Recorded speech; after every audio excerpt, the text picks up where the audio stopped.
أنكم أدعوتموهم أم أنتم صامتون 41 দিন পড়ব। আর এটা আমাদেরকে বলা হয়েছে তারেক সাহেবের পরিবারের পক্ষ থেকে। আমরা 4টা শিফট আছে, 6 ঘন্টা করে 2 জন করে।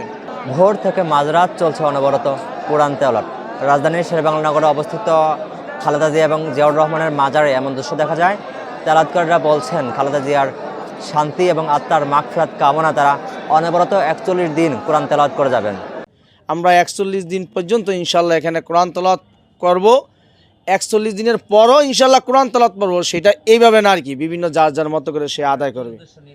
উদ্দেশ্যটা একমাত্র এইটাই, আমাদের প্রিয় নেতা শহীদ প্রেসিডেন্ট জিয়াউর রহমানকে আল্লাহ সুবহানাহু ওয়া তাআলা যেন ক্ষমা করে দেন, ওনার কবরটাকে যেন জান্নাত নসিব করেন, এবং ওনার পাশেই সৌভাগ্যশীলা আমাদের আপসীন নেত্রী মরহুমা বেগম খালেদা জিয়া ওনার সহধর্মিণী শুয়ে আছেন।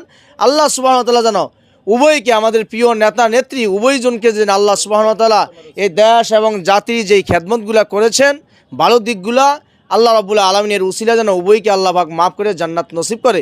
দৃঢ় বন্ধনের আস্থায় শক্তিশালী স্টিলের আরেকটি নাম জেডএসআরএম।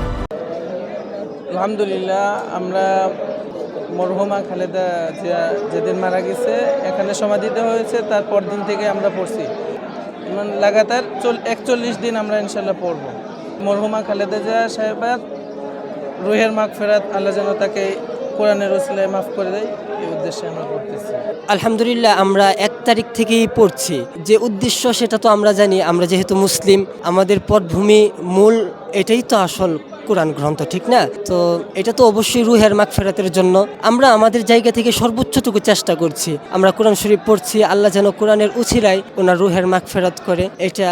আর আমরা 41 দিন পড়ার কথা, তো আলহামদুলিল্লাহ 1 তারিখ থেকে আমাদের যাত্রা শুরু হয়েছে, 41 দিন পর্যন্ত চলবে ইনশাল্লাহ। আসলে আমল তো সবার নিজের, সবচেয়ে বেটার হলো নিজে যেটা আমল করে যায় সেটাই তার জন্য রয়ে যায়, কিন্তু পরবর্তীতে তার ওয়ারিস যারা থাকে, সন্তানেরা থাকে, তারা কিন্তু পাঠানোর কিছু কিছু মাধ্যম পদ্ধতি থাকে, ঠিক না?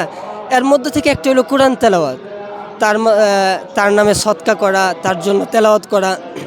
আমরা তার রুহের মাগফিরাতে এবং তার জন্য কোরআন তেলাওয়াত করি। আল্লাহ চাইলে এই কোরআনের উসিলায় তাকে ক্ষমা করেও দিতে পারেন। আল্লাহ চাইলেই সব কিছু সম্ভব, ঠিক না? আমরা চাইলেই কিন্তু কিছু করতে পারি না। আমরা দুনিয়াতে থেকে তার জন্য শুধু এতটুকুই করতে পারি, আল্লাহর কাছে বারবার আবদার করতে পারি, বারবার তার জন্য রোনাজারি করতে পারি, চোখের পানি ফেলতে পারি, এটাই আমাদের জন্য সম্ভব, এছাড়া আর কিছু না। এই জায়গা থেকেই আমরা কোরআন পড়ি, দোয়া করি এবং সবসময় মৃত ব্যক্তিদের জন্য আল্লাহর কাছে চাই। আল্লাহ চাইলেই কারো কথা পছন্দ হলে, কারো কথা আল্লাহ তাআলার কাছে কবুল হলে এই উসিলাতে আল্লাহ তাআলা ক্ষমা করে দিতে পারেন। আল্লাহ চাইলেই সম্ভব।